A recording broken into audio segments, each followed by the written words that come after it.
अस्सलाम वालेकुम वीवर्स, उम्मीद है कि आप सब लोग खैरियत से होंगे। आज मैं आप लोगों के लिए बहुत ही मज़ेदार बीफ फ्राइड राइस की रेसिपी लेकर आई हूँ, जो कि बच्चों और बड़ों सबके फ़ेवरेट होते हैं। तो आइए इस मज़ेदार सी रेसिपी को स्टार्ट करते हैं और देखते हैं कि हमने घर में ये मज़ेदार रेसिपी कैसे बनाई, जो कि सबकी फ़ेवरेट होती है। आपको भी कुर्बानी की गोश्त की ये रेसिपी ज़रूर ट्राई करनी चाहिए। तो आइए इसकी रेसिपी को स्टार्ट करते हैं। इस रेसिपी के लिए मैंने तकरीबन 600 ग्राम मैंने बीफ का एक पीस ले लिया था। आप देख सकते हैं मैं इसकी कटिंग कर रही हूँ। तो इसको मैं पतले-पतले स्ट्रिप्स में काट लूँगी। तो इसकी मैं कटिंग कर रही हूँ और आप देख सकते हैं कि मैं कटिंग इसकी किस तरह कर रही हूँ। पहले मैंने इनके पतले-पतले पार्चे बना लिए थे और उसके बाद मैंने इनको स्ट्रिप्स में काट लिया था पतले-पतले। तो हम इसके बिल्कुल छोटे-छोटे से पतले-पतले स्ट्रिप्स काट लेंगे। ये देखें इस तरह से। और मैं इसी तरह से पूरे 600 ग्राम गोश्त के स्ट्रिप्स को काट लूँगी। तो ये देख लिए मैंने सारे काट लिए थे, काट के रख लिए थे। अब हम इसको इस तरह करेंगे क्योंकि मैंने इसको बहुत अच्छी तरह वॉश करने के बाद इसकी कटिंग की थी। तो चाहें तो आप इसको बाद में भी वॉश कर सकते हैं, लेकिन मैं चूँकि इसको वॉश कर चुकी थी, मैंने इसको एक फ्राई पैन में ट्रांसफ़र कर दिया। आप किसी भी पैन में इसको डाल सकते हैं क्योंकि ये बीफ है, बीफ गलने में थोड़ा टाइम लेता है। तो इसलिए मैंने इसको एक फ्राई पैन में डाल दिया था और इसमें 1 टेबलस्पून लहसुन अदरक का पेस्ट और 1 टीस्पून इसमें नमक डाल दिया था और थोड़ा-सा हम इसमें पानी डाल देंगे।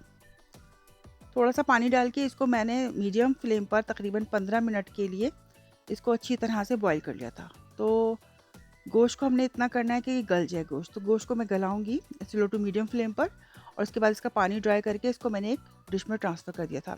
तो बीफ हमारा अच्छी तरह गल चुका था क्योंकि मैंने बहुत पतले-पतले स्ट्रिप्स काटे थे इसके। अब 1 टीस्पून इसमें हमने पेपरिका डाली है, 1 टीस्पून इसमें डालेंगे लाल मिर्च पाउडर और 2 टेबलस्पून इसमें हमने डाला है सोया सॉस, 2 टेबलस्पून इसमें जाएगा विनेगर और 2 टेबलस्पून इसमें चिली सॉस जाएगा। तो बीफ में हमने ये तमाम चीज़ें डाल दी हैं और इसको अच्छी तरह मिक्स करके 10 से 15 मिनट के लिए रख देंगे ताकि तमाम चीज़ें इसमें अच्छी तरह से फ्लेवर मिक्स हो जाएं। तो बीफ हमारा अब गला हुआ है इसलिए हमें कोई टेंशन नहीं है पकाने की। तो इजीली हम इसको अब पका सकते हैं। इस रेसिपी के लिए मैंने कुछ वेजिटेबल्स भी काट ली थी। तो आप देख सकते हैं कि मैंने एक मीडियम साइज़ की प्याज स्लाइस की थी, एक गाजर थी मेरे पास और 3 बेल पेपर्स थे मुख्तलिफ़ कलर के, तो वो मैंने काट लिए थे। इनको भी मैंने जूलियन ही कटिंग की थी इनकी। आधा कप ऑयल ले लेंगे और 4 से 5 लहसुन की जवें मैंने चॉप कर लिए थे और 3 से 4 हरी मिर्चें मैंने इसमें बीच में से लंबाई में काट ली थी और इसको डाल के हम फ्राई कर लेंगे। ऑयल में इसको डाल के हमें थोड़ा फ्राई करना है। जब थोड़ा-सा हल्का-सा कलर आ जाए तो जो बीफ हमने मैरिनेट करके रखा था वो हम इसमें शामिल कर देंगे।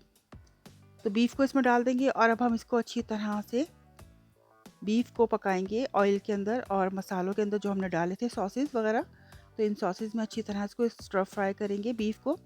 अब हमें बीफ के लिए कोई इतनी टेंशन नहीं है क्योंकि बीफ अच्छी तरह से गला हुआ है। मैंने इसको गला लिया था, गलाने के बाद इसका पानी ड्राई करके तमाम चीज़ें मैरिनेट की थी इसमें। तो अब अच्छी तरह से हम इसको ऑयल में स्टर फ्राई करेंगे, लहसुन और हरी मिर्च के साथ और इसके तमाम मसालों के साथ। तो हाई फ्लेम पर मैं देखें स्टर फ्राई कर रही हूँ। अब वेजिटेबल में से मैं इसमें प्याज और गाजर डाल दूँगी।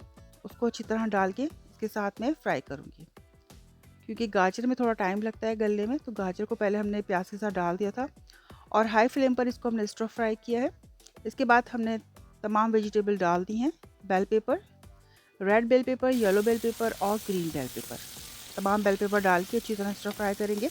बहुत ज़्यादा हमने इसको पकाना नहीं है वरना इसका कलर और इसकी शेप जो है वो ख़राब हो जाएगी वेजिटेबल्स की। 1 टीस्पून नमक जाएगा इसमें, 1 टीस्पून काली मिर्च का पाउडर जाएगा। घर का ताज़ा पिसा हुआ काली मिर्च आप इसमें शामिल करेंगे।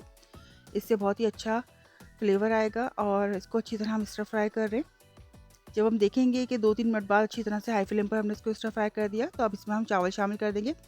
मैंने 2 कप बासमती राइस को बॉयल करके रख लिया था।